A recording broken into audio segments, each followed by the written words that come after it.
हरे कृष्णा कृष्णा कृष्णा हरे हरे, हरे राम राम राम हरे हरे। हरे कृष्णा। आप सभी भक्तों का हार्दिक स्वागत है आज के श्रीमद् भागवतम की इस कक्षा में। स्वागतम सुस्वागतम। और हम चर्चा कर रहे श्रीमद् भागवतम चतुर्थ स्कंद अध्याय 30 के ऊपर, जिसका नाम है प्रचेताओं के कार्यकलाप।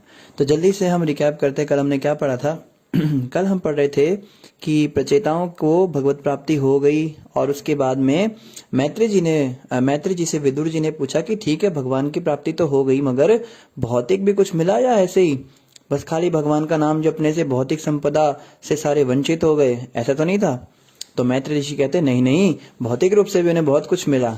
कई लाखों वर्षों तक उन्हें स्वर्ग जैसे राज्य की प्राप्ति हुई। ऐसे उन्होंने संसार में रहकर भी भोग किया और उसके बाद उनको वैकुंठ की भी प्राप्ति हुई।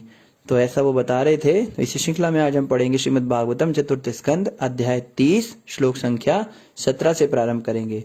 4.30.17 आगे वर्णन आ रहा है। तब भगवान ने सभी प्रचेताओं को आशीर्वाद दिया, हे राजकुमारो, मेरे अनुग्रह से तुम इस संसार की तथा स्वर्ग की सभी सुविधाओं को भोग सकते हो।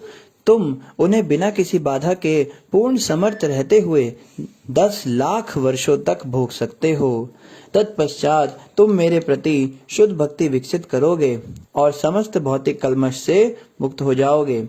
उस समय तथा कथित स्वर्ग लोक तथा नरक लोक में भौतिक भोगों के से विरक्त होकर तुम मेरे धाम को लौटोगे। तो भगवान बता रहे हैं, भाई पहले तो तुम संसार का खूब भोग करोगे और उसके बाद क्या होगा ना, सारे जो स्वर्ग का ऐश्वर्य है या नरकों का भी ऐश्वर्य है, इन सब से विरक्त हो जाओगे, इसके भोग के प्रति अनासक्त हो जाओगे और फिर तुम मेरी भी प्राप्ति करोगे। जो लोग भक्ति के शुभ कार्यों में लगे रहते हैं वे यह भली भांति समझते हैं कि पूर्ण पुरुषोत्तम भगवान ही समस्त कर्म के परम भोक्ता हैं। अतः जब भी ऐसा व्यक्ति कोई कार्य करता है तो कर्म फल भगवान को अर्पित कर देता है और भगवान की कथाओं में व्यस्त रहते हुए ही सारा जीवन बिताता है। ऐसा व्यक्ति गृहस्थ आश्रम में रहकर भी कर्म फलों से प्रभावित नहीं होता। ये है डेफिनेशन भगवान की, ये भगवान का स्टैंडर्ड है। हम देखें तो सही, हम किस होश में जी रहे हैं, हम किस सपने में जीवन जी रहे हैं। हमें लगता है हम तो प्रभु जी बहुत भक्ति करते हैं। एक बार हम ट्रेन से उतरे थे तो वहाँ स्टेशन पर एक माता जी मिली हमको। तो उसने गले में कंठी पहनी हुई थी, उसको हमने भगवत गीता दिखाई। कहती है, मैं तो दीक्षित हूँ प्रभु जी, मैं तो बहुत भक्ति करती हूँ, बहुत पूजा करती हूँ। मेरे घर में तो ठाकुर जी है, मैं बस रात दिन ठाकुर जी ठाकुर जी ठाकुर जी करती रहती हूँ।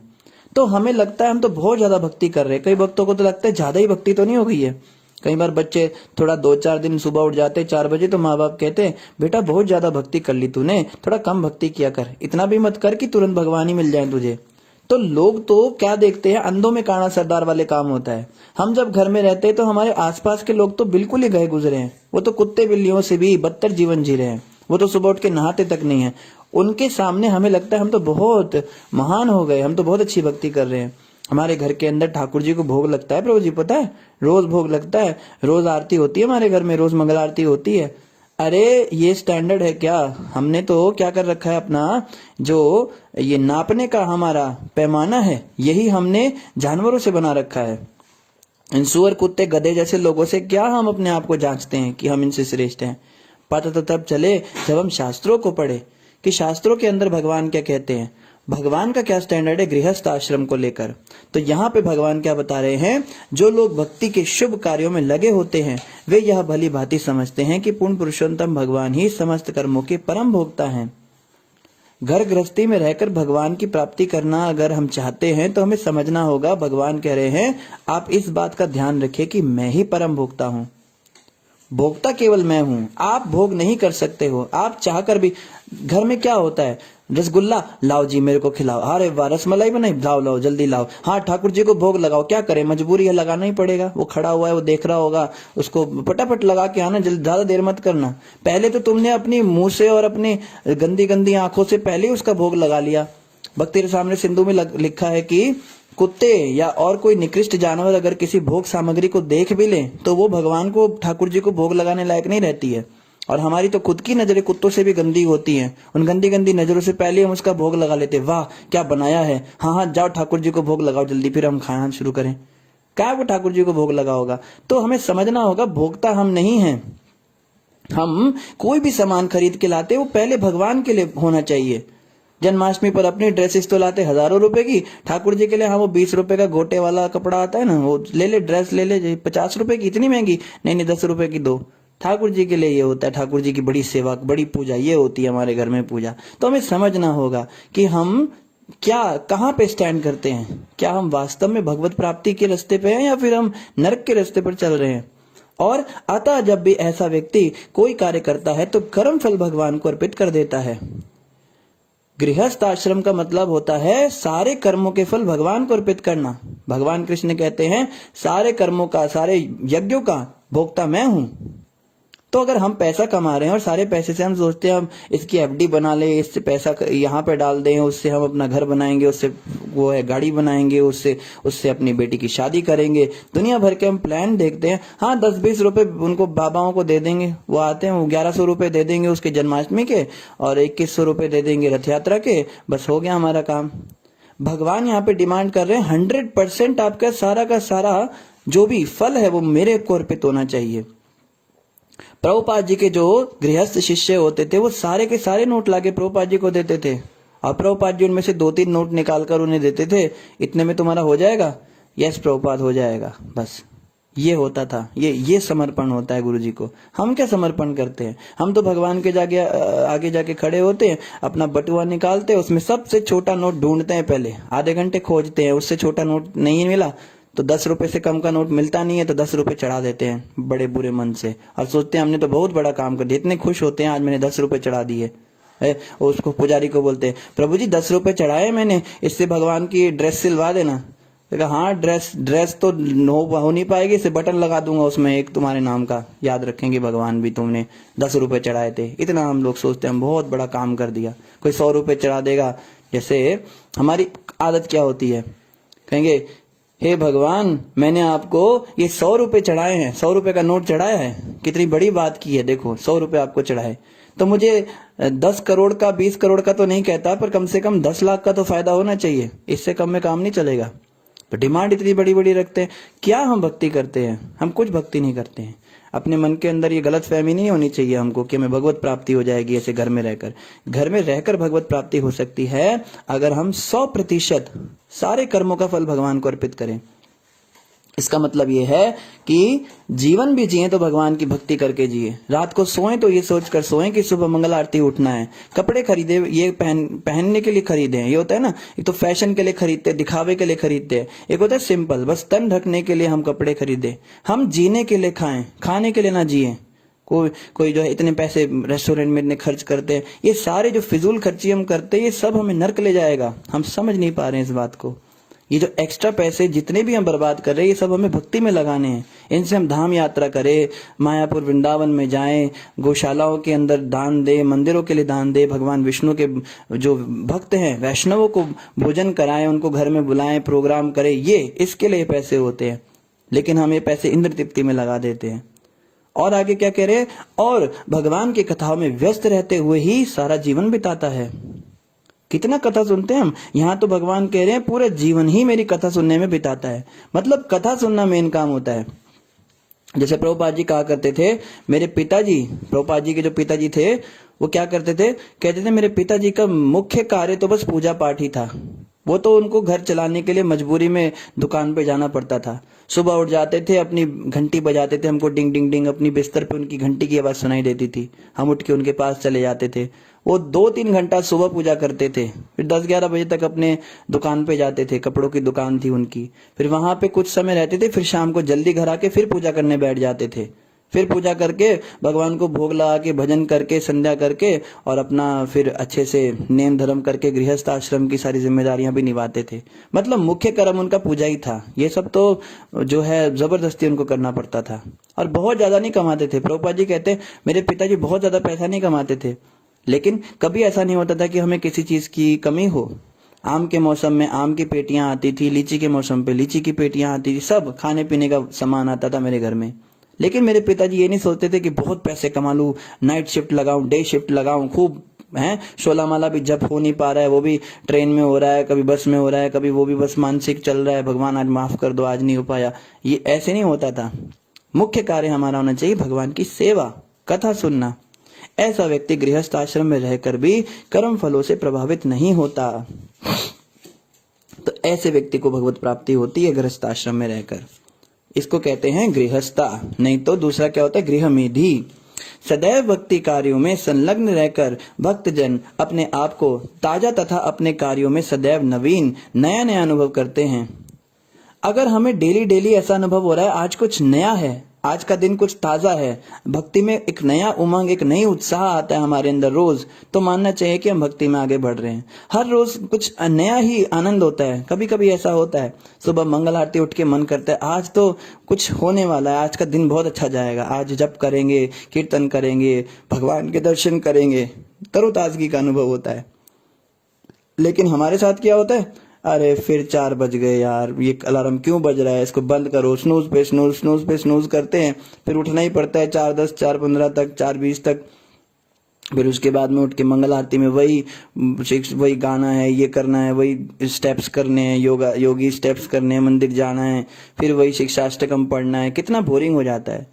रोज वही 16 माला का जप करना, हरे कृष्णा हरे कृष्णा, फिर वही काम, रूटीन लाइफ चल रही है। और भगवान की सेवा तो एक बहुत बड़ा जंजाल लगने लगती है। कहते हैं ना, श्री विग्रह की जगह वो गाल ग्रह बन जाते हैं। विग्रह मतलब ठाकुर जी के विग्रह, और गाल ग्रह मतलब गले का फंदा बन जाते हैं। अरे इनको नहलाना पड़ेगा, इनको उठाना पड़ेगा, इनको खिलाना पड़ेगा, इनकी आरती उतारनी पड़ेगी क्या। अरे बेटी जा भोग लगा दे, तू आज तू लगा दे। नहीं नहीं मेरा मन नहीं कर रहा मम्मी, तुम लगा दो। अरे यार रोज रोज बेटा तू लगा दे जरा। हाँ ठीक है मैं लगा दूंगा। हाँ चलो जान छुट्टी आज मेरी। और बेटा क्या भोग लगाता है, आधा खुद ही खा जाता है, आधा भगवान के सामने रख देता है। लगा दिया मैंने, शाम तक वो भोग भगवान के आगे पड़ा, वो चूहे खा रहे हैं और पता नहीं कौन कौन खा रहे हैं उसको। कहते अरे उठाया ही नहीं तुमने तो। ये मतलब बड़ी मजबूरी हो जाती है, गले का फंदा बन जाते हैं भगवान। ये किसके घर होता है, जो कथा नहीं सुनता रेगुलर, जिसका श्रवण नहीं है। जिसका श्रवण नहीं है उसका कीर्तन हो ही नहीं सकता। श्रवण कीर्तन स्मरण वंदन, वंदन चौथे नंबर पे आता है। ये सब फिर अर्चनम, ये सब जो है ये बाद में होता है। जो कथा ही नहीं सुनता, जो श्रवण ही नहीं करता, जिसका श्रवण ही कमजोर है, वो क्या भगवान की भक्ति सेवा करेगा। वो तो जप ही नहीं कर सकता, जप करने में ही उसका मन नहीं लगेगा। जब कीर्तन ही नहीं करेगा, जप ही नहीं करेगा, तो वंदन की तो बात ही छोड़ दो। वंदन पाद सेवनम अर्चनम ये तो बहुत बाद में आता है। तो मुख्य चीज है कथा सुनना। ये नहीं कि प्रभु जी आज हम कथा नहीं सुन पाए, क्यों, आज हमारा जप रह गया था, आज हमारी सेवा रह गई थी, हम भगवान को उस मंदिर में सेवा करने गए थे, आज हमारे ठाकुर जी को उठाया नहीं था तो आज हम वो कर रहे थे। अरे श्रवण ही तो इन सब की माँ है, इन सब की जननी है। अगर श्रवण ही कमजोर रह गया, कच्चा रह गया, तो बाकी सब कुछ बिल्कुल जीरो हो जाएगा। जैसे कई भक्तों का अनुभव है, मेरा भी अनुभव है। जब से मैंने रेगुलर कथा सुनना शुरू किया, श्रवण करना शुरू किया, तो ऑटोमेटिक कीर्तन भी हो गया, जप भी शुरू हो गया, और ठाकुर जी की सेवा भी शुरू हो गई, सब कुछ शुरू हो गया। और जैसे ही मैंने कथा सुनने में थोड़ी आनाकानी की, आगे पीछे हुआ नहीं कि वो सब कुछ बंद हो जाता है, तुरंत बंद हो जाता है। तो कथा की इतनी महिमा है। भक्त के हृदय के भीतर सर्वज्ञाता परमात्मा प्रत्येक वस्तु को अधिकाधिक नया बनाते रहते हैं। तो परमात्मा क्या करते हैं, हर वस्तु को नया नया बनाते रहते हैं। रोज एक नया उत्साह आएगा। आज चलो, आज वहां चलते, पुस्तक वितरण करते हैं, आज हरिनाम संकीर्तन करते हैं, आज चलो इनवाइट करते हैं मंदिर से भक्तों को, आज घर में कीर्तन रखवाएंगे, आज वृंदावन चलते हैं, आज मंदिर चलते हैं, आज तुलसी महारानी की आरती गाते हैं घर में। हर रोज एक नया उत्साह भगवान देते हैं। परम सत्य के पक्षधर ब्रह्मवादी इसे ब्रह्मभूत कहते हैं। ऐसी ब्रह्मभूत अर्थात मुक्त अवस्था में मनुष्य कभी मोहग्रस्त नहीं होता, न ही वह पश्चाताप करता है, न वृथा ही हर्षित होता है। यह ब्रह्मभूत अवस्था के कारण होता है। तो 2 तरह की अवस्थाएं होती हैं, प्रभुपाद जी समझाते हैं। एक तो होती है ब्रह्मभूत अवस्था और एक होती है जीवभूत अवस्था। जीवभूत अवस्था के अंदर हम लोग जो हैं, हम शरीर के स्तर पे रहते हैं, और ब्रह्मभूत अवस्था के अंदर हम आत्मा के स्तर पे चले जाते हैं। और ब्रह्मभूत अवस्था में क्या होता है, पहला तो ये होता है मनुष्य कभी मोहग्रस्त नहीं होता, हमें अटैचमेंट नहीं होता। मेरा घर, मेरी गाड़ी, मेरा बंगला, मेरे कपड़े। प्रभु जी आपने मेरी धोती कैसे पहन ली, हरि बोल पता नहीं यहाँ पे मेरी चप्पल कौन पहन के चला जाता है, अरे आपको दिखता नहीं है वो मेरा बैग है, आपने कैसे उठा लिया, आप मेरे घर के अंदर बैठे हो, याद रखना इस बात को, मैंने अपने घर में तुम्हें बिठा रखा है। इस प्रकार से मोह नहीं होता उसको, और पश्चाताप नहीं करता, हाय मैं तो लुट गया, बर्बाद हो गया, मेरे 10 रुपए खो गए, आज कैसे जीवन जीऊं, किस कार्य के लिए मेरे प्राणों में अभी तक सांस बची है, मैं अभी तक मर क्यों नहीं गया। मेरा जीवन तो एकदम शून्य हो चुका है। क्यों? मेरे को वो मोबाइल फोन नहीं मिल पाया जिसकी मैंने चाह की थी, मेरी उस लड़की से शादी नहीं हो पाई जिसको मैंने प्यार किया था, दुनिया भर की बातें। पश्चाताप करते रहते। ब्रह्मभूत अवस्था में पश्चाताप नहीं होता, ना वृथा हर्षित होता है। बहुत ज्यादा खुश हो गए, हर्षित हो गए, भंगड़े मार रहे हैं और गिद्दा पा रहे हैं और पता नहीं क्या क्या कर रहे हैं, नाच रहे गा रहे, बस पहाड़ तोड़ देंगे आज तो, इतने खुश हो जाते हैं कई लोग। भौतिक रूप से कोई संपत्ति आ जाती है, थोड़ा पैसा आ जाता है, दिमाग ही खराब हो जाते हैं लोगों के। फिर तो भक्तों को तो देखते ही नहीं है। भक्त लोग तो लगता है अब तो पैसे आ गए, अब क्या जरूरत है। भगवान की जरूरत तब तक थी, भक्ति की जरूरत तब तक थी जब तक हम परेशान थे। कहते हैं ना, सुख के माथे सिल पड़े जो नाम हृदय से जाए, बलिहारी उस दुख की जो पल पल नाम जपाए। ऐसे सुख के माथे तो सिल पड़े, सिलबट्टा होता था ना जिसपे वो पीसते थे, चटनी पीसते थे। कहते हैं उस सुख के माथे पे तो मैं पत्थर फेंक के मार दूं जो नाम हृदय से जाए। जिस सुख के आने से नाम ही मेरे हृदय से चला जाता है भगवान का।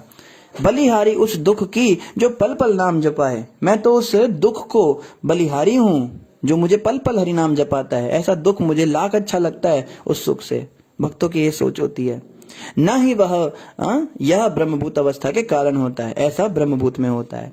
मैत्रेय उवाच, मैत्रेय ऋषि ने आगे कहा, भगवान के इस प्रकार कहने पर प्रचेताओं ने उनकी प्रार्थना की। भगवान जीवन की समस्त सिद्धियों को देने वाले और परम कल्याण करता है। वे परम मित्र भी हैं क्योंकि वे भक्तों के समस्त कष्टों को हरते हैं। प्रचेताओं ने आनंदातिरेक से गदगद वाणी में प्रार्थना करनी प्रारंभ की। वे भगवान का साक्षात दर्शन करने से शुद्ध हो गए। तो इस प्रकार प्रचेताओं को भगवान ने बड़े सुंदर उपदेश दिए और उन्होंने शुद्ध भाव से भगवान की प्रार्थना की। क्या प्रार्थना की?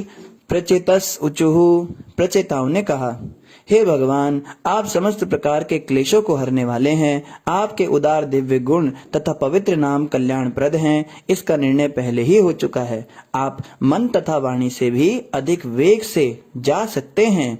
आप भौतिक इंद्रियों द्वारा नहीं देखे जा सकते, अतः हम आपको बारंबार सादर नमस्कार करते हैं। ये बहुत सुंदर भगवान की स्तुति गा रहे हैं। हे भगवान, हम आपको प्रणाम करने की याचना करते हैं। जब मन आप में स्थिर होते हैं तो यह द्वैतपूर्ण संसार भौतिक सुख का स्थान होते हुए भी व्यर्थ प्रतीत होता है। ये बहुत इंपॉर्टेंट बात कह रहे प्रचेता। जब तक ये संसार हमें किसी काम का लगता है तब तक भक्त नहीं बने हम। सच्चा भक्त वो है जिसको संसार निरर्थक दिखने लगता है। जिस चेहरे को देखता है वही चेहरा अनजाना लगता है, बेगाना लगता है। संसार के अंदर मन ही नहीं लगता, कुछ काम करने में का इच्छा ही नहीं करती है। बस मन करता है कथा सुने भगवान की, जप करे भगवान का, हरे कृष्ण कृष्ण कृष्ण हरे हरे, हरे राम राम राम हरे हरे। जब इस प्रकार संसार के मेले से हमारा मन हटना शुरू हो जाता है तब वास्तव में भक्ति शुरू होती है। जैसे एक बार क्या हुआ, एक बच्चा अपने पिताजी के साथ मेले में जा रहा था। तो मेले में घूम रहा है, बाप की उंगली पकड़ रखी है, छोटा बच्चा है, बाप की उंगली पकड़ के रहे, ओ बाबा बाबा ये लेना है, बाबा कुल्फी लेनी है, बाबा रबड़ी लेनी है, बाबा ये खिलौना दिला दो, बाबा ये मुकुट दिला दो, ये गदा दिला दो, ये सीटी दिला दो, दुनिया भर की चीजें उसको बड़ी पसंद आ रही है। बाबा झूला झुला दो। तो बाबा कहते हैं चल तू सीधा सीधा मेले में मत फंसो। तो क्या हुआ ना, अचानक से कुछ भीड़ हुई और उसका हाथ छूट गया, बाबा की उंगली से हाथ छूट गया। तो बहुत देर तक तो उसे पता ही नहीं चला कि बाबा आसपास नहीं है। वो इधर देख रहा है उधर देख रहा है, कुल्फी रबड़ी, और जैसे ही पीछे मुड़ के देखता है बाबा तो है ही नहीं। अब जो है बहुत घबरा गया। अब जो है वो सारी कुल्फी रबड़ी, वो सारे खिलौने उसको कुछ सुख नहीं दे रहे। जितने अनजाने चेहरे दिख रहे हैं उतना ही डर लग रहा है उसको, बड़ी घबराहट हो रही है। बाबा बाबा चिल्ला रहा है, रो रहा है, बाबा बाबा कहाँ गए बाबा, बहुत दुखी हो रहा है, बहुत परेशान हो रहा है। और ऐसे में जब उसको बाबा मिल जाते हैं कितना खुश हो जाता है, फिर उसको कुछ नहीं चाहिए। तो सारा सामान सामग्री इस संसार की या उस मेले की तब तक अच्छी लगती है जब तक बाबा की उंगली पकड़ी हुई है। बाप की उंगली छोड़ते ही वो सारा संसार जो है वो निरर्थक हो जाता है। इसी प्रकार जब तक भगवान हमारे जीवन का हिस्सा है तब तक तो ये सब करने में कुछ आनंद है। शादी करो, बच्चे करो, घर बनाओ, प्रॉपर्टी बनाओ, कुत्ते बिल्ली रखो, सब कुछ करो, लेकिन भगवान की भक्ति अगर हमारे हृदय में है तो इसका कुछ काम है। जिस दिन हमें ये समझ में आ गया कि बाप की उंगली छूट चुकी है, भगवान हमसे बहुत दूर हैं, उसी दिन हमको समझ में आ जाएगा ये संसार बेकार है। तो जब तक हमें संसार का मेला बहुत अच्छा लग रहा है, इसका मतलब हम समझ ही नहीं पाए, हम भगवान से दूर हो चुके हैं। अरे भगवान के धाम में भी तो ये सब होता है। वैकुंठ धाम में, गोलोक धाम में जो ऐश्वर्य होता है वो उसके सामने ये ऐश्वर्य है क्या, बताइए। यहाँ तो मल मूत्र की थैलियां होती है, वहां तो इतने सुंदर सुंदर शरीर होते हैं, उन शरीरों के अंदर मल मूत्र नहीं होता है।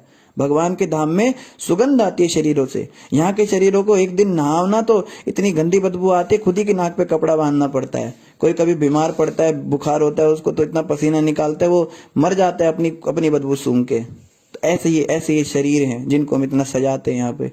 अरे जाना है तो धाम में जाओ, चिन्मय धाम में। यहाँ पे थोड़ा दूर चल लो तो दोनों टांगे दर्द करने लगती है। भगवान के धाम में ऐसा शरीर होता है, उसको बस बोलना होता है, चल भाई पहाड़ चढ़, और वो भागने लगता है, पहाड़ चढ़ जाता है। और दुख की जगह सुख का अनुभव होता है। जितना ज्यादा शरीर का वो हम लगाते हैं सेवा में, उतना सुख और आनंद मिलता है वहां पे। धाम में ऐसा होता है। चिन्मय व्योम के अंदर यहाँ पे क्या खाते हो आप? मोमोज और सड़े हुए वो पेस्ट्री और 10-10 दिन पुरानी रखे हुए केक खाते हो। अरे भगवान के धाम में इतना बढ़िया 56 भोग, सब खाने पीने का कोई कमी ही नहीं है। आप बस खाली इच्छा करो कि मुझे पूरा समुद्र चाहिए चॉकलेट शेक का, वो वहां पे प्रकट हो जाएगा। उसमें तैर सकते हो, उसको पीने की तो बात ही दूर कीजिए। गर्मी लग रही है तो बोलिए, जैसे वहां पे कल्प वृक्ष होते हैं। कल्प वृक्ष मतलब ऐसे पेड़ होते हैं भगवान के धाम में, सारे पेड़ ऐसे होते हैं, उनके नीचे बैठ के जो इच्छा करो वही मिल जाता है। वहां पे कामधेनु गायें होती है, उन गायों से आप जितना दूध चाहो, जो चाहो वो देंगी। खाने पीने की वस्तु, कपड़े लत्ते, महल दो महले, हीरे मोती, जो मांगोगे वो मिलेगा। तो इस गंदे से संसार को छोड़ के अगर इतना बढ़िया संसार मिल रहा है हमको, तो क्यों हम इतना पागलपन कर रहे हैं? हम इसी संसार में फंसे हुए हैं। तो इस संसार के अंदर जो ऐश्वर्य है वो कुछ भी नहीं है, बड़ा नगण्य है। तो इस बात को हमें समझना होगा कि भगवान की भक्ति करके अगर हम भगवान के धाम चले गए तो हमारा कोई घाटा, कोई नुकसान नहीं होगा, फायदा ही फायदा होगा।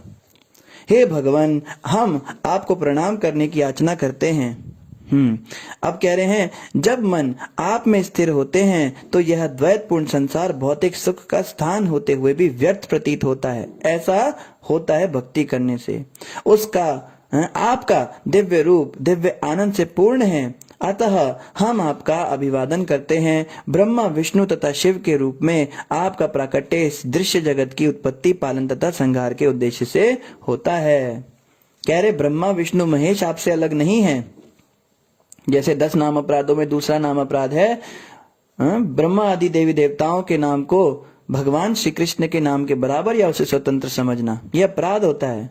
ये देवी देवता स्वतंत्र नहीं है, ये भगवान के अधीन है। भगवान से अलग भी नहीं है लेकिन भगवान के समान भी नहीं है।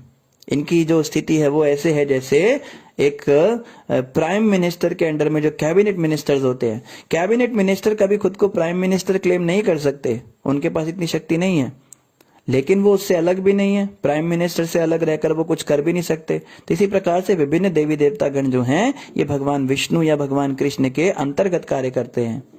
और यहाँ पे वो कह रहे हैं कि आप दिव्य आनंद से पूर्ण हैं, आपके धाम में इतना आनंद है, इस संसार का आनंद कुछ भी नहीं उसके आगे। हे भगवान, हम आपको सादर नमस्कार करते हैं क्योंकि आपका अस्तित्व समस्त भौतिक प्रभावों से पूर्णतया स्वतंत्र है। आप सदैव अपने भक्तों के क्लेशों को हर लेते हैं क्योंकि आपका मस्तिष्क जानता है कि ऐसा किस प्रकार करना चाहिए। आप परमात्मा रूप में सर्वत्र रहते हैं, अतः आप वासुदेव कहलाते हैं। आप वसुदेव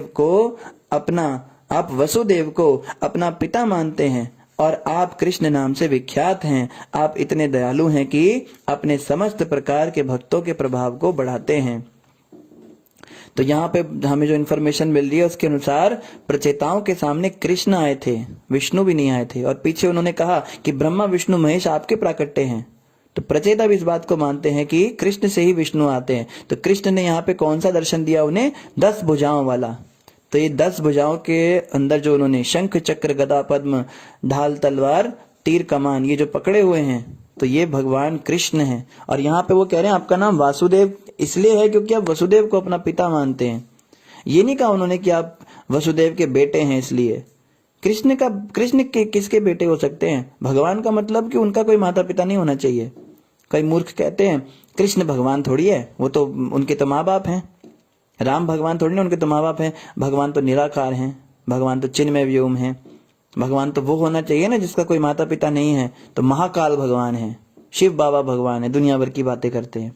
अरे कृष्ण के माता पिता कोई नहीं हो सकते, लेकिन कृष्ण की कृपा से वो अपने माता पिता बनने का गौरव किसी को दे सकते हैं। कृष्ण के लिए देखो वसुदेव जी और जो ये थी देव की माता, इन्होंने पृष्टि और सुतपा के रूप में कई हजारों वर्षों तक तपस्या की, तब जाके भगवान विष्णु उनके सामने प्रकट हुए। तो उन्होंने कहा वर मांगो, तब इन्होंने कहा हमें आपके समान पुत्र चाहिए।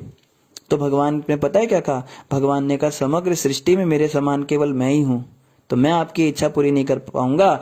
इसीलिए शास्त्रों का ऐसा कहना है कि अगर हम किसी की इच्छित वस्तु उसको नहीं दे सकते तो उसकी 3 गुना वस्तु हमें देनी चाहिए।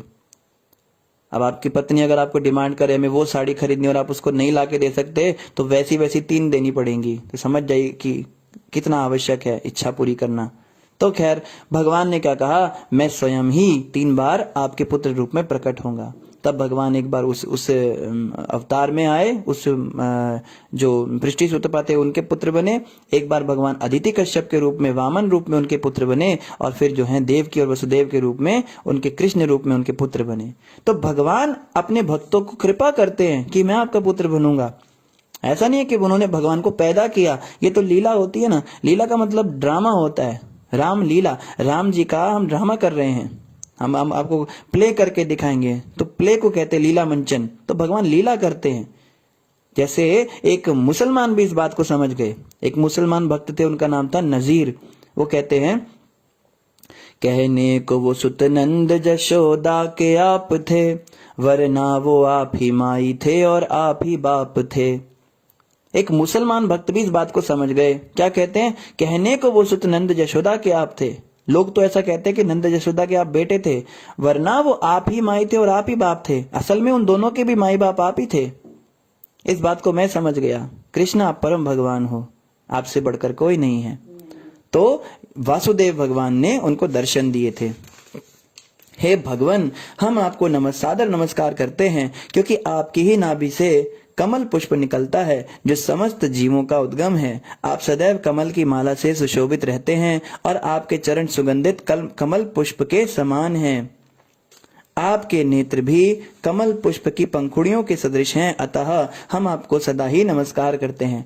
ये बहुत बहुत बहुत फेमस स्तुति है भगवान की। ये श्लोक से हम कई बार भगवान की महिमा का गान करते हैं।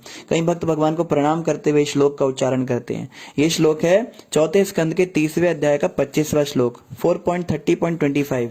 और ये श्लोक इस प्रकार है, नमः कमल नाभाय नमः कमल मालिने नमः कमल पादाय नमस्ते कमलेक्षण। बहुत सुंदर स्तुति है भगवान की।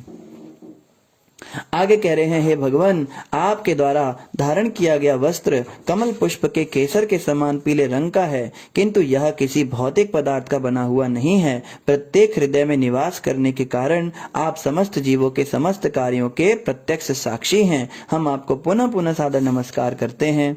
हे भगवान, हम बद्ध जीव देहात्म बुद्धि के कारण सदैव अज्ञान से घिरे रहते हैं, अतः हमें भौतिक जगत के क्लेश ही सदैव प्रिय लगते हैं। इन क्लेशों से हमारा उद्धार करने के लिए ही आपने इस दिव्य रूप में अवतार लिया है। यह हम जैसे कष्ट भोगने वालों पर आपकी अनंत अहेतु की कृपा का प्रमाण है।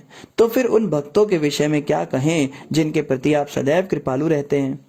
तो कह रहे हम तो पागल हैं, हम तो संसार में कहा ना, हम पागल हैं दुनिया वाले, स्वार्थ के हैं सब मत वाले। अब तू ही आके संभाल, तेरी जय होवे, बाके बिहारी लाल तेरी जय होवे। हम तो पागल लोग हैं, हम तो उस सुअर के समान है जिसके आगे हलवा रख दो तो भी वो मल खाने के लिए जाता है। वो कहता है इसमें क्या स्वाद है, तो बड़ा बड़ा बेस्वाद, बड़ा गंदा टेस्ट है इसका, मुझे तो मल खिलाओ, उसमें इतना आनंद आता है। उसको मुंह में डालते ही मेरे मुंह के अंदर वो घुल जाता है और उसके रस का मैं प्रतिक्षण रसास्वादन कर पाता हूँ। ऐसी हमारी स्थिति हो गई है, गंदगी में रहते हैं। जैसे एक बार क्या हुआ, एक मछुआरी थी, तो वो मछुआरी जो थी उसको आदत थी मछलियों की टोकरी अपने पास रख के सोती थी, और उसकी मछली की टोकरी से इतनी गंदी बदबू आती थी कि कोई भी उसके घर के आसपास नहीं आ पाता था, पर उसको उसके बिना नींद नहीं आती थी। तो एक बार एक फूल बेचने वाली के साथ उसकी मित्रता हो गई। तो उसकी सहेली थी, वो कहती है कि तुम जो है एक रात मेरे घर रुकने आना कभी, मैं तुम्हें जो है मछलियां खिलाऊंगी। तो वो उसके घर में आई और मछली वछली खिलाई होगी उसने उसको। तो रात को जब वो सोने लगी तो वो अपनी मछलियों की टोकरी लेकर आ गई, और उस टोकरी को लाते हुए फूल वाली कहती है मैं तो यहाँ पे एक मिनट भी नहीं रह सकती हूँ, इतनी बदबू आ रही है। तो वो मछली वाली मछुआरिन कहती है तुम्हारी नाक खराब हो चुकी है, कितनी तो सुगंध आ रही है इसके अंदर से, तुम समझ नहीं पा रही हो। तब वो कहती है मैं तुम्हें बताती हूँ सुगंध क्या होती है। तो वो उसको अपने घर लेकर गई और पुष्पों की टोकरी उसने अपने सिर के पास रखी और उसमें बहुत सुंदर सुंदर खुशबुएं आने लगी। तो पता है वो मछुआरिन क्या करती है, वो नाक बंद कर रही है। छी छी छी, कितनी बदबू आ रही है, मैं तो एक पल भी इसको सहन नहीं कर पा रही हूँ, मुझे तो वही मछलियों की खुशबू पसंद है, ये फूलों में से कितनी बदबू आ रही है, छी, और भाग गई वहां से।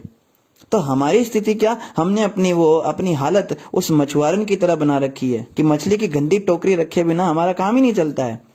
हमें कहा जाए सुबह 4 बजे उठना चाहिए, हम कहें तो बहुत मुश्किल है। हमें कहा जाए प्याज लहसुन छोड़ना चाहिए, मांस मछली खाना छोड़ना चाहिए, हम कहते इसी में तो स्वाद होता है। गुरु महाराज ने एक बार, एक इंडियन व्यक्ति था, विदेश में रहता था, तो वो मांस खाता था बहुत ज्यादा, शर्मा था, वो ब्राह्मण था नाम का। तो महाराज ने कहा यार अरे तुम शर्मा हो, तुम ब्राह्मण हो, तुम क्यों ये मांस खाते हो इतना। कहता यही तो एकमात्र चीज है जिसमें कोई मिलावट नहीं होती है, यही तो सबसे शुद्ध वस्तु है दुनिया की। कैसे देखो कैसी उसकी बुद्धि है, उसको वो शुद्ध वस्तु मान रहा है। तो हमारी स्थिति कैसी है, गंदगी को ही हम अच्छा मानते हैं।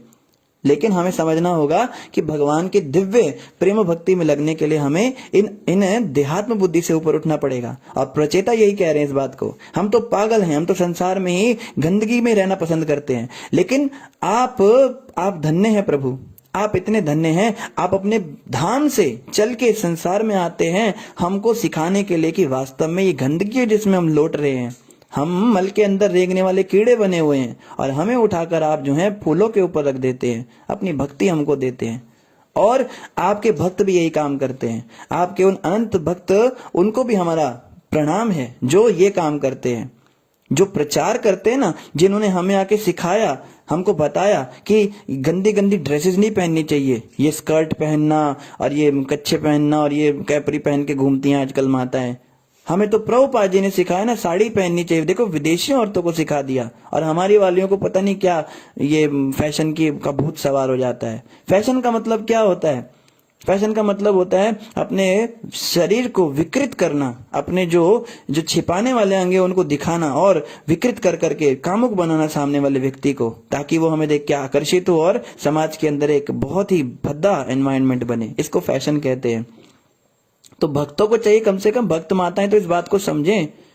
प्रभुपाद जी कहते थे स्त्रियों को चाहिए कि अपने पैर, हाथ और सिर, ये 3 तो अच्छे से ढक के रखे, तो अच्छे से साड़ी पहने, लहंगा पहने, कुछ मतलब इंडियन ड्रेसेस पहननी चाहिए। ये विदेशी कल्चर, गंदगी, ये सब पता नहीं कहां से आ गया। हमें याद है जब हम छोटे होते थे, हम जो है भागते भागते अपनी माँ के पैरों पे आके लिपट जाते थे, उसके पैरों में साड़ी होती थी, हम उसका पल्ला पकड़ लेते थे और हम उसको कहते थे गोद में लो। आजकल के बच्चे आएंगे तो टांगों के बाल ही आएंगे उसके हाथ में माँ के, वो तो कुछ पहनती ही नहीं है नीचे। तो कोई कल्चर है ये, बताइए, कोई मतलब सोचने वाली बात है। माँ जैसी लगती ही नहीं है, माँ अपने बच्चों के सामने ऐसे गंदे गंदे कपड़े पहन के घूमती है, ये कोई तरीका थोड़ा ना होता है। और पुरुषों का भी यही हाल है, पुरुष जो है इस हर चीज में कंपटीशन है, मतलब नरक में कौन जल्दी जाएगा, पुरुष जल्दी जाएगा, स्त्री जल्दी जाएगी, इस पे तो पूरा कंपटीशन चल रहा है। तो हमें समझना है इन बातों को, ये सब गंदगी है। और प्रभुपाद जी जैसे संत जिन्होंने हमें ये सब बताया, जिन्होंने हमें धोती कुर्ता पहनना सिखाया, उनका कितना कितना धन्यवाद करना चाहिए। उन्होंने तो हमें जीवन जीना सिखाया। एक भक्त एक बार वृंदावन गए थे, तो वहां पे ब्रजमंडल परिक्रमा चल रही थी। तो ब्रजमंडल परिक्रमा में एक रशियन डिवोटी आया था, एक रशियन भक्त था रशिया का। तो हमारे जो ये भक्त गए थे वो उससे बोलने लगे कि आप जो हैं कितने अच्छे से प्रसाद ले रहे हो। वो रोटी लगा के सब्जी लगा के खा रहे थे। कहते हम तो जानवर थे, हमें तो प्रभुपाद जी ने खाना सिखाया है। भक्ति वक्ति तो बहुत दूर की बात, हमें तो खाना भी नहीं आता था। हम तो ऐसे कुछ ब्रेड ब्रूड खा लेते थे, कुछ पी लेते थे, हमें तो खाना भी नहीं आता था। प्रभुपाद जी ने हमें इंसान बनाया जानवर से। वो इतना खुश होकर बता रहा था, इतना भाव में आ गया, रोने लगा वो। प्रभुपाद जी ने हमें जानवर से इंसान बनाया, प्रभुपाद जी ने हमें जानवर से इंसान बनाया। कितना कितना धन्यवाद करना चाहिए ऐसे भक्तों का। और प्रचेतागण भी कह रहे हैं कि आप अपने भक्तों के प्रति बड़े दयालु रहते हैं, इसलिए आपको बारंबार प्रणाम है, आपको और आपके भक्तों को। बोलो भक्त और भगवंत की जय। प्रणाम करना चाहिए। हे भगवान, आप समस्त अमंगल के विनाश करता हैं। आप अपने अर्चा विग्रह विस्तार के द्वारा अपने दीन भक्तों पर दया करने वाले हैं। आप हम सबों को अपना शाश्वत दास समझें। हे प्रभु, आप जो हैं, आप इतनी कृपा करके मूर्ति स्वरूप में आते हैं। जो लोग कहते हैं ना कि बुत परस्ती हराम है, मूर्ति पूजा शास्त्रों में निषिद्ध है, हमें वेद की पूजा करनी चाहिए, हमें यज्ञ की पूजा करनी चाहिए, हमें निराकार की पूजा करनी चाहिए, पत्थर में थोड़ा ना भगवान होते हैं। उन मूर्खों को जरा ये श्लोक दिखाओ भागवत का, 4थे स्कंद के 30वें अध्याय का और 28वां श्लोक है ये, 4.30.28 श्रीमद् भागवतम। यहां तो प्रचेता उल्टा कह रहे हैं, आप अर्चा विग्रह के रूप में प्रकट होकर इतनी कृपा करते हैं, और वो इतने मूर्ख हैं, वो लोग कहते हैं पत्थर में थोड़ा ना भगवान होते हैं। अरे हर पत्थर में भगवान होते हैं, भगवान कण कण में होते हैं, लेकिन अर्चा विग्रह के अंदर भगवान विशेष रूप से निवास करते हैं, क्योंकि उस रूप में आकर भगवान अपने भक्तों को मौका देते हैं सेवा करने का। देखो, जो भगवान की सेवा नहीं करना चाहते ना, वो ऐसी बातें करते हैं। वो कहते हैं मूर्ति रखेंगे मंदिर में, सुबह आरती करनी पड़ेगी, भोग लगाना पड़ेगा, कौन इतनी माथापच्ची करेगा, इसलिए क्या प्रचार कर दो, भगवान तो हर जगह होते, भगवान तो निराकार है, मूर्ति में भगवान नहीं होते। ये कारण है असली इसके पीछे जो वो इतना प्रचार करते हैं। मुख्य कारण ये आलस को छुपाते हैं। वो आलसी लोग होते हैं जो ऐसी बात करते हैं, क्योंकि भगवान की सेवा इतनी आसान थोड़ी ना है। हम मंदिर में रहते हैं, हम जानते हैं भगवान की सेवा में नानी याद आ जाती है। पुजारी सेवा इतनी डिफिकल्ट होती है। पुजारी सिले हुए कपड़े नहीं पहन सकता, पुजारी धोती और ऊपर चादर के अलावा सॉक्स और टोपी कुछ नहीं डाल सकता। सर्दी गर्मी हो, हमेशा समय पे आरती खोलनी, समय पे दर्शन खोलने हैं भगवान के, समय पे उन्हें भोग लगाना है। भोग बनाने के लिए इतनी सारी मेहनत होती है। अंदर जो है शुद्ध वातावरण हो, कोई भी व्यक्ति उसके अंदर ना जाए, पहले तो दीक्षा प्राप्त करे। दीक्षित हो व्यक्ति ही कुकिंग कर सकता है, और कुकिंग के समय उसको मन के अंदर भी अच्छी बातें सोचनी होती है, कथा सुनते हुए बनाना होता है, प्रेम भाव से बनाना होता है। राजभोग में इतने सारे आइटम बनाने होते हैं, 3 तरह की सब्जी बनानी है, चावल बनाने, चपाती बनानी है, फ्रूट काटने, कितनी मेहनत होती है। और साफ सफाई का बहुत ज्यादा ध्यान रखना पड़ता है भगवान की सेवा में। आरती घुमानी होती है, आरती का भी अपना समय होता है, इतनी देर तक आरती घूमनी है। पहले धूप जलाना है, फिर दीपक जलाना है, फिर चरणों पर 4 बार घुमाना है, कमर पे 2 बार घुमाना है, मुख पर 3 बार घुमाना है, फिर पूरे शरीर पे 7 बार घुमाना है। ऐसे ही फिर पहले कृष्ण भगवान को, फिर राधा रानी को, फिर गौरांग महाप्रभु, फिर नित्यानंद भगवान को, फिर परंपरा को घुमाना है, फिर वैष्णवों को दिखाना है। फिर उसके बाद में धूप के बाद दीप दिखाना है, दीप के बाद जल दिखाना है, जल के बाद वस्त्र, वस्त्र के बाद पुष्प, पुष्प के बाद में ये चमर घुमाना है, फिर मोरपंख घुमाना है, फिर शंख बजाना है, उसके बाद प्रणाम करवाना है। फिर भगवान को शयन कराने में इतनी मेहनत लगती है, भगवान को कंबल उड़ाना होता है। और भगवान बड़े डेलिकेट होते हैं, विग्रह में भी हो चाहे कैसे भी हो, भगवान के साथ बहुत संभल के डीलिंग करनी पड़ती है। ऐसे नहीं हम सोच सकते कि मूर्ति है, बहुत प्रेम भाव से भाव विकसित करके रखना पड़ता है कि साक्षात भगवान खड़े हमारे सामने और आसन पे खड़े होकर, और बड़ा मेहनत होता है पुजारी सेवा। तो इसलिए इस सारी मेहनत से बचने के लिए क्या कहते हैं, भगवान तो निराकार होते हैं जी, भगवान तो मूर्ति में होते ही नहीं है। मंदिरों में भगवान थोड़ा ना होते हैं, भगवान तो हमारे हृदय में बैठे हैं। आप सच्चे मन से है, मोह को कहाँ ढूंढे रे बंदे, मैं तो तेरे पास में, ना मैं काबे कैलाश में। कहाँ तुम कैलाश में और वहां जाते हो, कहाँ तुम इतनी चढ़ाई चढ़ के पर्वतों पर चढ़ते हो, क्योंकि मेहनत लगती है उसमें। पर्वतों पे भवनों में जाने में मेहनत लगती है, जमीन पे ही रहो, अपने घर में बैठो, बस भगवान तुम्हारे अंदर बैठे हैं। अरे अंदर भगवान तो बैठे हैं, लेकिन अंदर ये दुष्ट दुराचारी मन भी तो बैठा है, जो केवल गलत सलाह देता है हमको। तो यहाँ पे बताया जा रहा है भगवान विग्रह रूप में प्रकट क्यों होते हैं, जब भक्त भगवान की सेवा करना चाहते हैं। हे प्रभु, हम आपकी सेवा करना चाहते हैं, पर हम अयोग्य हैं आपके धाम में आने के, हम तो आपके पास नहीं आ सकते, आप ही हमारे पास आ जाइए। तो भगवान कहते ठीक है, मैं जिस स्वरूप में रहता हूँ उस रूप में तुम मुझे देख नहीं सकते हो, इसलिए मैं ऐसे स्वरूप में प्रकट होता हूँ जिसमें तुम मुझे देख पाओ और मेरी सेवा कर पाओ। तो भगवान जो है 7 प्रकार के विग्रह बनाने का शास्त्रों में विधान है। भगवान का विग्रह लकड़ी में बनाया जाता है, मार्बल में बनाया जाता है, आभूषण जो गहने होते हैं इसमें बनाया जाता है, आभूषणों से जो ये होते हैं अलग अलग मणियां होती हैं उनसे बनाया जाता है। फिर अष्ट धातु से बनाया जाता है, धातु में हम भगवान का विग्रह बना सकते हैं। भगवान का विग्रह मिट्टी से बना सकते हैं और रेत से बना सकते हैं, या फिर पेंट से बना सकते हैं, या अगर किसी के पास कोई साधन नहीं है तो वो मानसिक भी बना सकता है।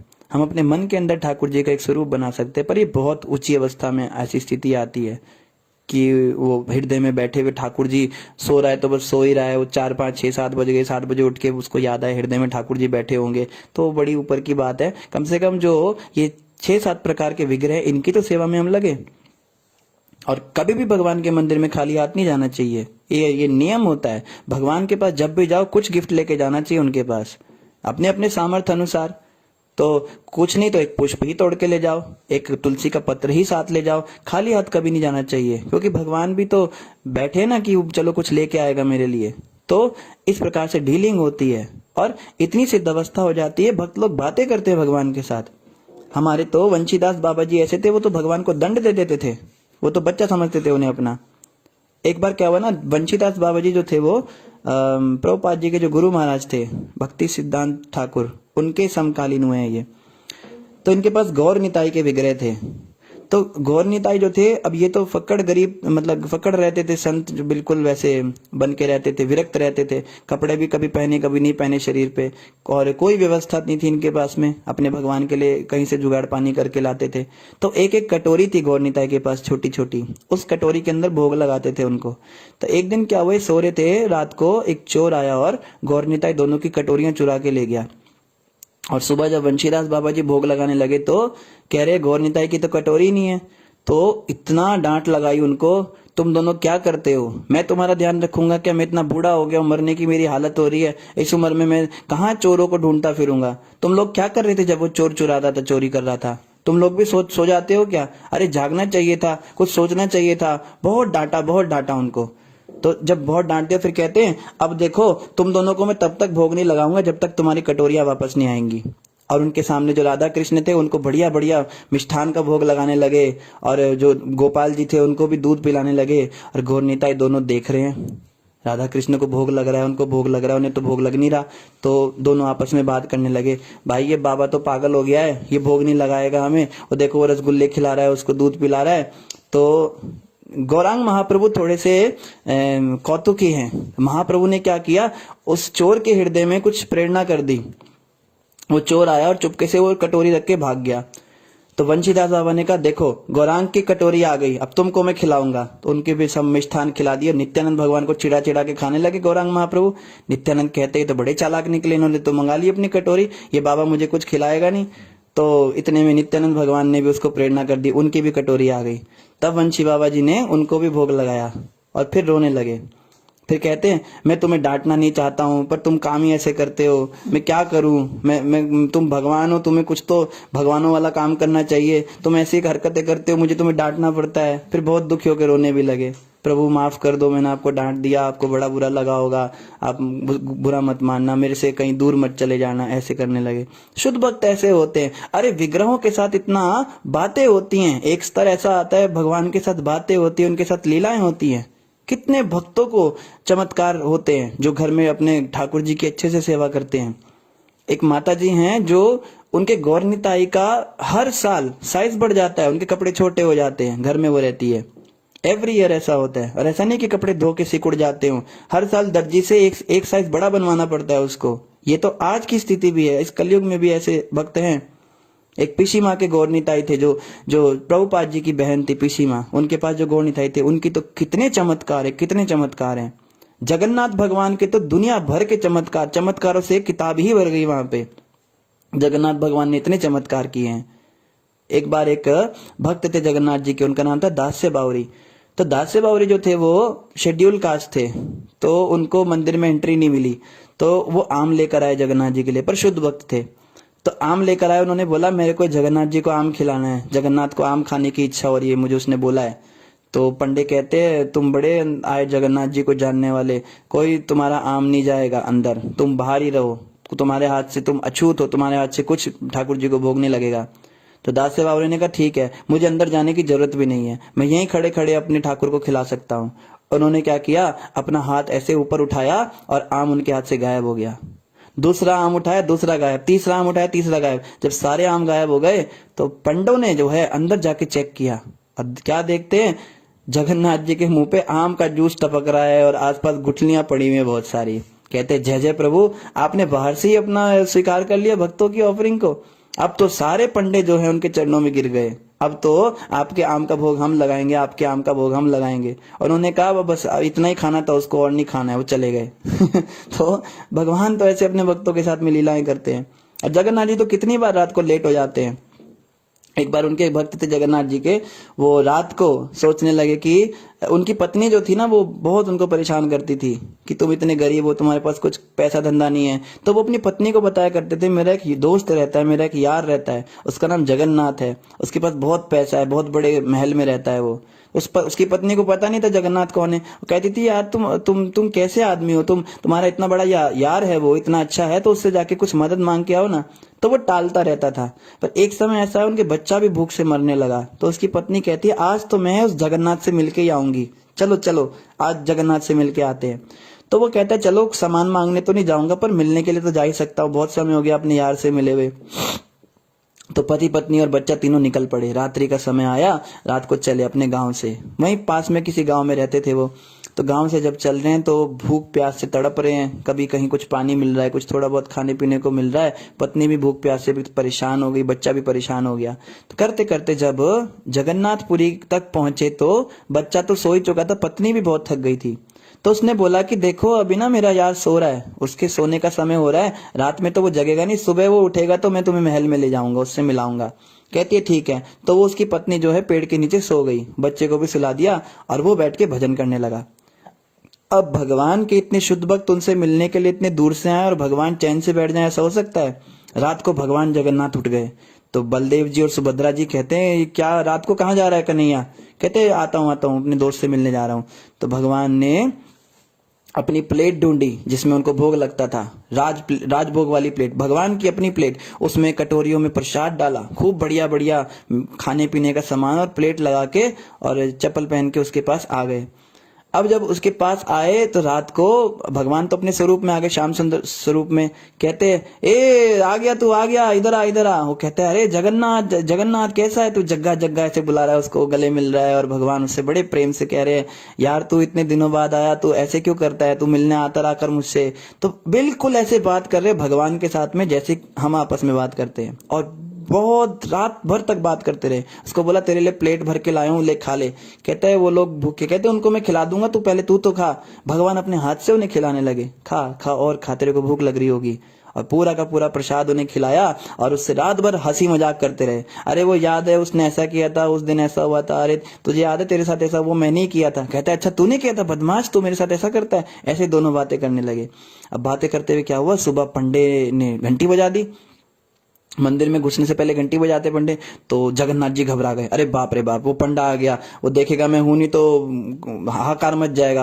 वो जगन्नाथ जी भागे वहां से एकदम, जिस अवस्था में थे। वो प्लेट वहीं छोड़ दी, भूल गए वो प्लेट, जाके भागे और तुरंत वहां पे जाके जैसे ही पर्दा खुला जगन्नाथ जी के दर्शन तो खुल गए, पर प्लेट वहां रह गई। अब पंडे ने भोग लगाना था, पंडा ढूंढता है भगवान की प्लेट ही नहीं मिल रही है। और सोने चांदी की प्लेटें होती है जगन्नाथ जी की, वो ढूंढ रहा है मिल ही नहीं रही। बलदेव जी और सुभद्रा जी की प्लेट तो मिल गई कि तो पूरे मंदिर में शोर मच गया, चोरी हो गई, चोरी हो गई, जगन्नाथ जी की प्लेट चोरी हो गई। अब जो है सब कह रहे कहाँ है चोर, कहाँ है।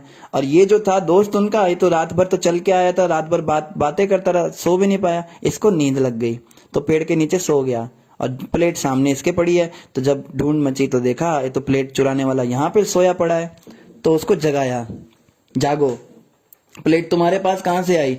तो उसने बोला मुझे क्या, मैंने थोड़ा ना लाई है प्लेट, तो वो जगन्नाथ लेकर आया था। कहते हैं हाँ तेरे जैसे बहुत देखे हैं, तू रात को गया होगा रसोई में, तूने चोरी की, जाते जाते तू यहाँ लेट गया, चल। और तेरी इतनी हिम्मत, तूने भगवान की प्लेट में खाया। उसको झूठा देखा उन्होंने कि बेशरम, तू भगवान की प्लेट में खा गया, पहले तो तूने चोरी की। उसको राजा के पास ले गए और उसकी पत्नी चिल्ला रही है अरे वो मेरे दोस्त, मेरा पति का यार है, उसका दोस्त है, तुम ऐसे मत करो। उसकी पत्नी और बच्चे को भी पकड़ लिया और राजा के पास ले जाकर उसको बहुत पिटाई करी। भगवान जो है खिलाते हुए पिटाई भी लगवाते हैं। दोस्त है ना, उनके दोस्त वाला व्यवहार था। पिटाई लगाई तो वो कहते हैं कि इसको जेल में बंद कर दो, इसको जो है मृत्यु दंड दिया जाएगा। उसको जेल में डाल दिया। तो रात को जगन्नाथ भगवान उस राजा के सपने में आ गए। कहते तेरा दिमाग ठिकाने, मेरे यार को तूने वहां बंद कर दिया, अरे मेरे पास क्या इतना भी अधिकार नहीं है मैं अपने यार को अपनी प्लेट में खिला सकूं? क्या वो आफत पड़ गई, किसकी मौत आ गई, खोलो उसको जल्दी जाके, नहीं तो तुम्हें उसका दंड मिलेगा। तो राजा एकदम घबरा के उठा, रात को भागा दौड़ा और जाके उनके चरणों में गिर गया। अरे बाप रे, आप तो शुद्ध भक्त हैं, जगन्नाथ जी ने मुझे ऐसे ऐसे बताया। तो फिर जो है उन्होंने अनाउंसमेंट कर दी, ये जो परिवार है इसका पूरा खर्चा राजा की तरफ से होगा, जीवन भर उनको किसी चीज की कमी नहीं। ऐसे ऐसे जगन्नाथ भगवान की कितनी सारी हजारों लीलाएं हैं, आप सुनते रहिए दिन भर, जगन्नाथ जी की इतनी सारी लीलाएं हैं। तो भगवान के विग्रह को जो नकारते हैं कि न तस्य प्रतिमा अस्ति, है भगवान जो है उनका कोई रूप नहीं, कोई रंग नहीं, आकार नहीं, उनका कोई मूर्ति नहीं होती, ये बुत परस्ती हराम होती है। अरे ये लोग बेचारे क्या जाने भगवान कैसे होते हैं, भगवान का स्वरूप क्या होता है। ये तो लाइट में ही फंसे हुए हैं अभी तक, जुगनू को ही देखने में फंसे हुए हैं, तो अंदर कहाँ जाएंगे उस लाइट के अंदर जो व्यक्ति है, फिर उसका व्यक्तित्व कैसा है, फिर उसकी भक्ति करके उसके साथ रिलेशन बनाना, फिर रिलेशन बनाने के बाद में उनको अपने सामने प्रकट करना, फिर प्रकट करने के बाद ये लीलाएं करना, ये तो बहुत दूर खड़े हैं अभी, इनकी बातों में हमें नहीं आना, ये तो पागल लोग हैं। हमें जो है प्रभुपाद जी की, भागवत की, शास्त्रों की बात में आना है। तो समय बहुत ज्यादा हो गया आज। इन्हीं शब्दों के साथ आप सभी का धन्यवाद। ग्रंथराज श्रीमद् भागवतम महापुराण की जय, जगत गुरु शिला प्रभुपाद की जय, गौर भक्त वृंद की जय। किसी भक्त का कोई प्रश्न हो तो आप कमेंट पर अपना प्रश्न डाल सकते हैं। समृति माता ने प्रश्न किया, हरे कृष्णा प्रभु जी, पंचांग प्रणाम। प्रभु ji please tell 9 steps of नवदा भक्ति and how to follow them and where do we stand in those 9 steps. जी माता जी, आपको बताते हैं। नवदा भक्ति का मतलब होता है 9 प्रकार से भगवान की भक्ति करना। भक्ति जो है वो, भक्ति का मतलब होता है कुछ क्रिया करना, भक्ति मतलब सेवा करना। तो शुरुआत होती है श्रवण से, फर्स्ट स्टेप होता है श्रवण। श्रवण में क्या होता है, हम कथा सुनते हैं उनकी, भगवान की। जैसे हम कभी किसी से शादी भी करते हैं तो सबसे पहले उनके बारे में सुनते हैं ना, कोई आके बताता है, अरे बहुत सुंदर दिखती है, जब चलती है तो ऐसा लगता है कि बिजली कड़क रही है, और इकलौती बेटी है अमीर बाप की, ऐसे से बताते हैं पहले आके कोई, तब हमारी इच्छा जागृत होती है उनसे मिलने की। फिर हम बोलते हैं, उनसे बातें करते, कीर्तनम, जो चीज हम इस संसार में लोगों के साथ करते हैं ना, सेम वही भगवान के साथ होता है। तो फर्स्ट होता है श्रवण, उनके बारे में सुनना होता है, कथाएं सुननी होती है खूब सारी। भक्तों को तो खूब खूब कथाएं सुननी चाहिए, दिन भर भी कथाएं सुननी चाहिए। फिर श्रवण के बाद कीर्तन। कीर्तन का मतलब होता है भगवान के नामों का जाप करना, जैसे हरे कृष्ण कृष्ण कृष्ण हरे हरे, हरे राम राम राम हरे हरे। ये महामंत्र है, या और भी मंत्र हैं भगवान के, उनका जाप करना। या फिर भगवान की कथा सुनाना, लोगों को, भक्तों को कथा बताना भगवान की, पहले सुनना फिर सुनाना, कीर्तन है। श्रवण कीर्तन, फिर स्मरण। स्मरण का मतलब भगवान का चिंतन करना, भगवान को ध्यान रखना, दिन भर याद रखना कि भगवान कैसे हैं, भगवान की ये कथा सुनी थी, भगवान ने ऐसा किया था, ये सोचते हुए जीवन जीना दिन भर में। जब हम श्रवण करेंगे ना और कीर्तन करेंगे तो स्मरण ऑटोमेटिक होने लगेगा। जिनका हम श्रवण कीर्तन करते हैं हमें उसी का स्मरण होता है। अगर दिन भर हमें खाने पीने का ही चिंतन हो रहा है, शरीर का ही चिंतन हो रहा है, ऑफिस का ही चिंतन हो रहा है, इसका मतलब श्रवण और कीर्तन हमने इन्हीं चीजों का किया है। ये ऑटोमेटिक होता है, श्रवण कीर्तन स्मरण। फिर वंदन। वंदन का मतलब वंदना करना, प्रार्थनाएं करना आर्त भाव से, हृदय से। जैसे आरतियां हम गाते हैं, प्रार्थनाएं गाते हैं भगवान के आगे, तो ये वंदन में आती है। स्मरण है, फिर स्मरण, वंदन, फिर पाद सेवन।